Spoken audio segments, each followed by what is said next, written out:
Sup, ready for the Yu-Gi-Oh! Council. And this would have been out a little bit sooner, but my editor, again, is down. Not like person, but software. I really gotta just purchase one. And, yeah, HD videos take forever, and I'm sick, so. Anyway, here's the Fire King deck that I mentioned a few days ago. We're already zoomed in. The video should be 720 max. Unless I can milk out the 1080p, which so far I haven't been able to figure it out. But anyway, minus the zoom, let's get into the deck. We're running 3 of the Fire King High Avatar Runics, and the reason we are is we have multiple ways of starting the loop. Now, it seems inconsistent at first until you see the spell cards we run. We're running Trading, Call of the Haunted, the Onslaught of the Fire Kings, plenty of ways to get it in the graveyard and just start abusing it, which we're going to go into the combos in either a later video or a little bit, like, you know, later in this video. Anyway, Sacred Phoenix of Nephesis, because it's your back row hate, you only run 1. So we have 4 targets. We have 4 targets for our trading. Now, I do have to give credit where credit's due. Yugi514 was the original person who found the loop, but I kind of just took that concept and reworked it to make it more consistent. So the two of us basically put our minds together and made something really cool. So we're running 3 Fire Dog because you need monsters. This deck does not have Yakashi yet. Does not have the Gorilla one, which I can't remember. Not this Gorilla. All right. So we also run 3 Fire King Avatar Baron because you need something to go in with Fire Dog. Now, I believe there still is one difference between my version and Yugi514's, but mine's a little more explosive, which I like more explosive. Running 2 Fire King Avatar Krinin. Now, the reason we're running Krinin is because, well, she, he, whatever, ditches the High Avatar into the grave. They can Call the Haunted when they blind MST Call the Haunted. They'll count that they'll count this one was destroyed by card effect, and now it can return by the standby phase. You do that with 2 of them. Well, there's your loop. You keep doing it every single turn. And we're running 2 Swift Scarecrow because this is a super aggro deck. I'm trying to get my tripod. I'm not used to using a tripod. I'm used to just sitting behind a microphone. So we're using 2 Swift Scarecrow to protect ourselves and 2 Effect Veilers to protect ourselves, and it's only tuner in the entire deck. Now, for those of you who are wondering why only so low monsters, you don't really want any more monsters than that. It's pretty plain and simple.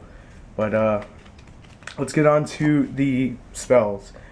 These are indefinitely staples because they are so busted. Onslaught of the Fire Kings, basically that Cyber Dragon moment when you don't have a monster on the board and your opponent does, you get to special any Fire King from your deck. So that basically what this means is you special this guy out, or you special out this. You're allowed to special this out. It has to be a fire monster. Basically, if your opponent controls a monster, you get to special summon 1 fire Beast, Beast Warrior, or Wing Beast type monster from your deck to the field. Its effect is negated and it's destroyed at the end of the turn. But you can only activate 1 of these per turn. Now what this means is it'll trigger this one's effect, Garunix. It'll trigger Nephesis effect. It'll trigger basically all the fire monsters in the deck will get their effects triggered except for Flamewell Fire Dog because obviously he is not triggered by destruction. Now run 3 Circle of the Fire Kings because these allow us basically to kill a bird and bring another bird back, which will be featured probably later in the week in combos, makers, and breakers. But anyway, basically you attack, play this, get the next bird, attack, and then the next standby phase, your bird, the first bird you sent to the graveyard, now comes back, killing the bird on the field, and then it keeps looping. So there's multiple ways of looping with this deck, and it's hilarious. Then we're running 2 Rekindling, 3 was Overkill, 2 is Perfect Number. It basically gives you that explosiveness to win games, and trust me, it really does.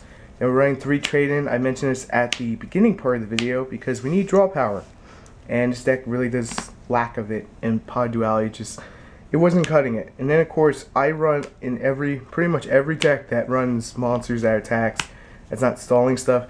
I run the five staples: the 2 MSCs, the Heavy, the Darkhold, the Monster Reborn. That's pretty self-explanatory there. Now, because we want to protect our monsters, we're running 3 Forbidden Lance.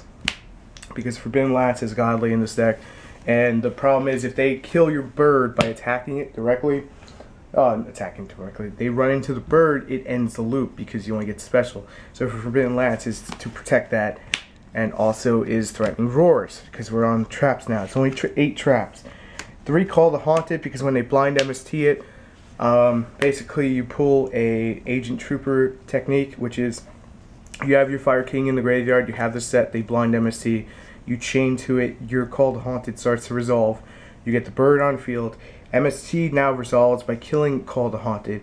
Call the Haunted is destroyed, sending your bird back to hell, meaning your bird was destroyed by card effect because of Call the Haunted, meaning now you can start your loop if you have 2 of them. And then 2 Torrential Tributes because it rounds it all off. Now remember, we're zoomed in, and we're zoomed in really tight, just to give you a little idea of how tight that is. But anyway, now I was going to run Oberos in the extra deck, but mine is still on arrival. I just ordered it last night. Of course, it's still on arrival. But anyway, so for the moment, we're running Steel Swarm Roach and Abyss Dweller. One of these is going to get switched forward. I don't know which one. Probably, I'm not sure. I may just take out the Mistworm because the Mistworm is just there for those rekindling plays. TheYugioh Emerald puts in a lot of work when you need stuff to your hand. Shockmaster because you can pull it off and it's hilarious. Cowboy, get over those stupid boss monsters and stuff that are over your monster's power. Hey Scooby, how you doing? I just say hello to my dog. Diamond Direwolf, I'm sorry guys, this is mandatory at 1 for this extra deck. That's how good it is in here. So Diamond Direwolf, Blackcorn, Utopia, as much as I hate Utopia because of Direwolf. Lava Lull Chain, I'm a dirty cheater with these DT cards. It's going to be legal shortly, so no big deal. Vylon Sigma, Gem Knight Pearl, and we're running 1 Heretic Sun Dragon Overlord of Heliopolis. I believe I said that right. Basically, just so when you need more power, you got more power. Catastor, I was iffy at this at first, and then Yugi514 goes, oh, I just run it in my extra deck because those effect roller moments, my god, how many times this card has saved me. But there was something else I noticed that wasn't in the extra deck that you can pull off when you're rekindling the pony.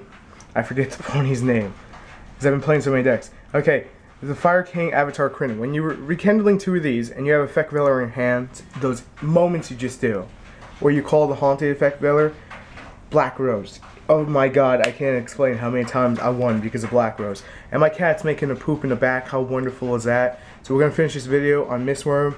Same reason, balance everything. That's it. I'm ready for the Yu-Gi-Oh! Council. I'm going to go clean my cat's poop. I don't know. Peace. Thanks for watching. See you next week.